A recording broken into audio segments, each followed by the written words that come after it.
नमस्कार, गुलिस्तान डोगरी चैनल तुंदा मता मता स्वागत है। मैं तुंदे कन्ने शमीत मीर। दोस्तों, राजनीति कुत्थे तक पुज्जी गेदी है, कुछ हद तक पुज्जी गेदी है, ਇਹਦਾ दृश्य तो सामने दिखा रहे हो। नवी नवी पार्टियां वरदियां, नवे नवे उनके स्टाइल ते नवी नवी उनकी राजनीतियां तो बड़े शायद तरीके कन्नै देखो। एक गल पक्की है, ये जी नवी पार्टी है जोदा नां अज हिंदुस्तान च बड़े शायद तरीके कन्नै लै दे लोग कि देखो उन्हें हर बक्खी फ्री फ्री फ्री का नारा बेशक दिता है, पर इत्थे जी बेरोजगारी खत्म करा देना, जोड़ा रोज़गार दिया देन उहदे उपर अस गलबात करा रहे हैं। देखो किन्ने शायद तरीके कन्नै मजदूरें की इकट्ठा करिए, उनके गले पटा पाइए, उन्हेंगी टोपी पवाइए, तो देखो गल होआ दी है ले 250-250 रुपये की।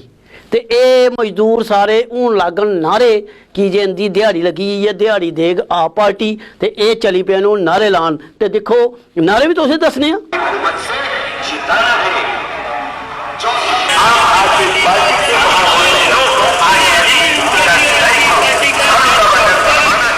नारे दिखे तुसें। हूँ तुसें अस जी चीज़ लगे दसन वो ये है कि जियां जेड़े जेड़े बंदे तुसें नारे दिखे उनके अस किसी लोकें उपर असें गोल धारा फेरिया ताकि तुसें पता लगी जाए। ये देखो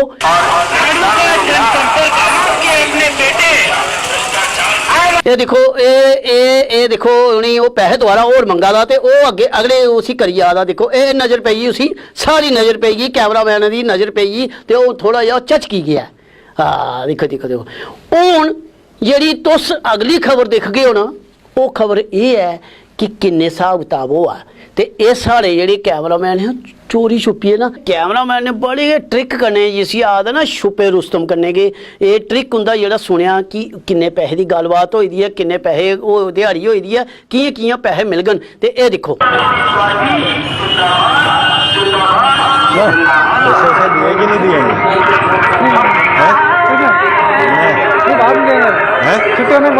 कितने 250 रुपये। कहाँ से हो तुम लोग? 232 आए? हाँ 2 तो वापिस रैली खत्म करके वहीं जाओगे? वापिस कर बाहर क्या। सारा उद्देश्य किसी पार्टी की गलत दसना नहीं, पर जिथे गलत होआ दा वो गलत दसना सारा फर्ज बनता है। गुलिस्तान डोगरी चैनल हर वो खबर, हर वो दृश्य, हर वो पिक्चर तुंदे कन्नै सांझी करग जेड़ी तुसेंगी तुहाड़े तक पुजनी च बड़ी जरूरी है। वो तुस जुदी अभिलाषा रखते हो, इसे करिए सारी कोशिश है। खास तौर पर मेरी ये कोशिश होंदी है कुछ भी नई खबर की जेड़ी किसी और चैनल पर नहीं चली दी हो तो सबने तो पहले गुलिस्तान डोगरी चैनल पर चलग। तो ये देखिया तुसें ये खबर ही आप पार्टी की जेड़े मते मते वादे करती है। तो खैर अस किसी पार्टी की गलत दसने का साड़ा कोई मकसद नहीं है, जो सामने हाँ वो ऐसे तो ही दसिया। जेकर कोई और नवी खबर या और कोई दृश्य नया मिलता है अस वो भी तुंदे कन्नै शेयर करके बने रहो गुलिस्तान डोगरी चैनल कन्नै। मिगी दियो इजाजत। जय डुग्गर, जय डोगरी, जय भारत।